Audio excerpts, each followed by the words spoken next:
An antique jewelry store was facing a decline in sales. So they decided to cut the prices to half. That usually works, right? But accidentally they printed twice the price of items that were not getting sold. What a nightmare. But guess what? Surprisingly, everything got sold at those accidental double prices. Why do you think that might be? As every great YouTuber ever said, stick around till the end to find out. Hello there, we are your hosts at That Can Be, and in this video we start a series of 6 videos based on the book Influence: The Psychology of Persuasion by Dr. Robert B. Cialdini. As the name suggests, it is a psychological book that talks about how humans influence each other to get others to comply with their requests psychologically. 6 videos for 6 weapons of influence. Let's look at an interesting phenomena in turkeys. The mother turkeys. Very loving, watchful and protective. Spending most of their time warming, cleaning and huddling the offspring. But only if it makes this sound.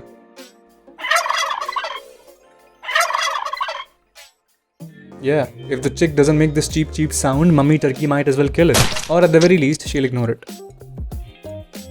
This was illustrated by an experiment involving a mother turkey and a stuffed toy with a cheap sound making machine. As soon as the machine stopped making the baby turkey sounds, it got viciously attacked by the mother turkey. But why on earth would that happen? And do you know that most species, if not all, including humans, do things very similar to this? Here's the concept that explains the turkey phenomenon: the fixed action patterns. Fixed action pattern is a fixed order or sequence of certain behaviors which happen in the same fashion every time, almost as if the patterns were recorded and played again and again. Think about this. A mother turkey will embrace even a stuffed toy if it makes a cheap sound, but attack its own offspring if it doesn't.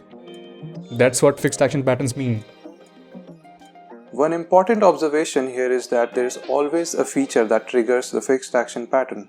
It's called the trigger feature. Just like the cheap sound in the case of mother turkey was a trigger feature that would trigger the fixed action pattern of embracing the child. Enough laughing at stupid animals. Let's talk about stupid humans now. Here's an experiment to think about. There was a queue of people waiting in line to use the library Xerox machine. Psychologist Langer just wanted to ask for a small favor. Excuse me, I have 5 pages. May I use the Xerox machine? To this request, people agreed 60% of the time. But with a little bit of modification, when she asked, excuse me, I have 5 pages. May I use the Xerox machine because I have to make some copies? People agreed 93% of the time. But why? Because in the second case, she gave a reason. Because she used the magic words, I love you. Because is the magic word here. The reason that followed was an obvious one. Of course she wanted to make some copies. That's what Xerox machines are for. But the word because acted as a trigger feature that initiated the fixed action pattern of complying with the request. Now here's the most important thing about the trigger features.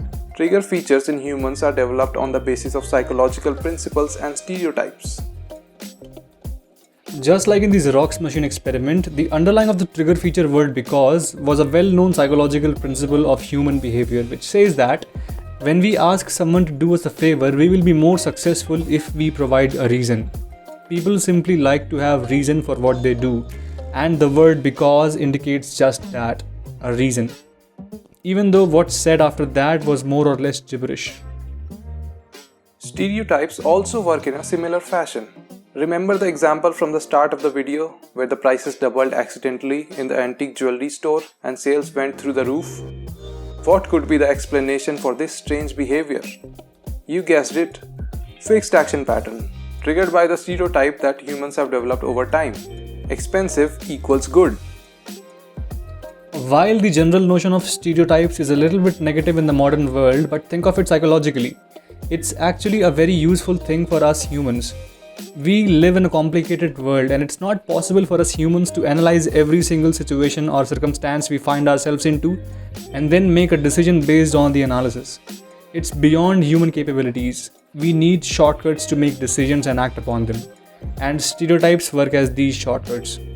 Without these, we'll waste too much time analyzing every single situation and time for action will speed by. We need shortcuts to avoid inaction. In fact, automatic stereotyped behavior is prevalent in much of human action because in many cases it's the most efficient form of behaving, and in other cases it is simply necessary.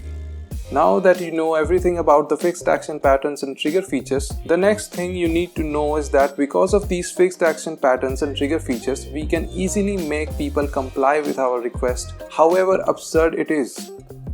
We just need to trigger the trigger feature and off rolls the fixed action tape. Now let's just head on to the first weapon of influence, the principle of reciprocation. The reciprocation rule says that we should try to repay in kind what the other person has provided us, a favor in return for a favor. By the virtue of reciprocity, we are obliged to the future repayment of favors, gifts, invitations, and etc. Now, before we go deeper into its uses as a weapon of influence, we should understand the importance of it in human society. There is no human society that does not subscribe to the rule. We derive a truly significant competitive advantage from reciprocity rule, and consequently we make sure that our members are trained to comply with and believe in it. Each of us has been taught to live up to the rule, and each of us knows the disrespect and social sanctions applied to anyone who violates it. The labels we assign with such a person are loaded with negativity. There is a general distaste for those who take and make no effort to give in return. And that's why we often go to great lengths to avoid being considered one of them. Now here's an experiment about the rule of reciprocity. Two people sitting in a lobby of an art appreciation session waiting to review an art. One of them is a genuine subject on whom this experiment is about to be performed. The other one is with experimenters, just posing as a fellow. We call him Joe. Joe played two sets of experiments. In one of them, he went outside and after a while came back with 2 bottles of Coca-Cola. One for himself and one for the subject. An unsolicited favor. And in the other one, he came back empty-handed. Later on, after the paintings had all been reviewed, Joe asked the subject to do him a favor. He indicated that he was selling raffle tickets for a new car, and if he sold the most tickets, he would win a $50 prize. Joe's request for the subjects was to buy some raffle tickets at 25 cents a piece. He said any would help, the more the better. Without question, Joe was more successful in selling raffle tickets to the subjects who had received his earlier favor. Apparently feeling that they owed him something, these subjects bought twice as many tickets as the subject who had not been given the prior favor. That pretty much explains the rule of reciprocity. But to better understand the functioning of the reciprocity principle, we need to look at the following 3 characteristics of the rule. Number 1. The rule enforces uninvited debts. Uninvited first favors work just as well as invited ones. What does that mean? That means you can initiate the reciprocity rule even when your subject didn't ask for the favor. Remember what Joe did? All the genuinely free choices were Joe's. He chose the form of initial favor and he chose the form of return favor. His subjects didn't ask for coke, yet he was able to initiate the reciprocity rule on his own. By giving them the first unasked favor, he managed to get them to comply with his request.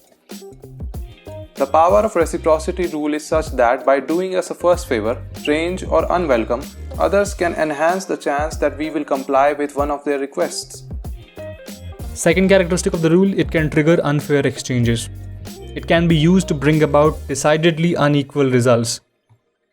Oh, and did we mention that the Coca-Cola experiment was performed in 1960s? Back then, Coke cost 10 cents.